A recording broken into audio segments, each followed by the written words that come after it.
বাংলাদেশের মাওয়া ঘাট কোনো দিন যেতে পারবো কি জানি না, কিন্তু মাওয়া ঘাটের যে ইলিশের লেজের ভর্তাটা পাওয়া যায় সেরকম কিন্তু বাড়িতে বানিয়ে খেতেই পারি। প্রথমে ইলিশ মাছের লেজগুলো ভালো করে ধুয়ে জল ঝরিয়ে নিন। এরপর সামান্য নুন ও হলুদ গুঁড়ো মাখিয়ে কড়াইতে সর্ষের তেল গরম করে লেজটা ভালো করে মচমচে করে ভেজে নিন। মাছের লেজটা ভাজার আগে আগে দুটো শুকনো লঙ্কা ভেজে তুলে রাখবেন। এবার ভাজা মাছের লেজটা ঠান্ডা করে সাবধানে হাত দিয়ে ভালো করে মাছের কাঁটাগুলো বেছে বাদ দিন।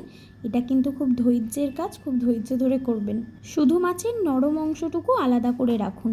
এবার একটি থালায় শুকনো লঙ্কার সাথে স্বাদ মতো নুন ভালো করে চটকে গুঁড়ো করে নিন।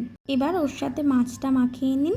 তারপর পেঁয়াজ কুচি, লঙ্কা কুচি দিয়ে আবারও ভালো করে চটকে নিন। ওপর থেকে সামান্য একটু মাছ ভাজার তেলটা দিয়ে আবারও ভালো করে মাখিয়ে নিন।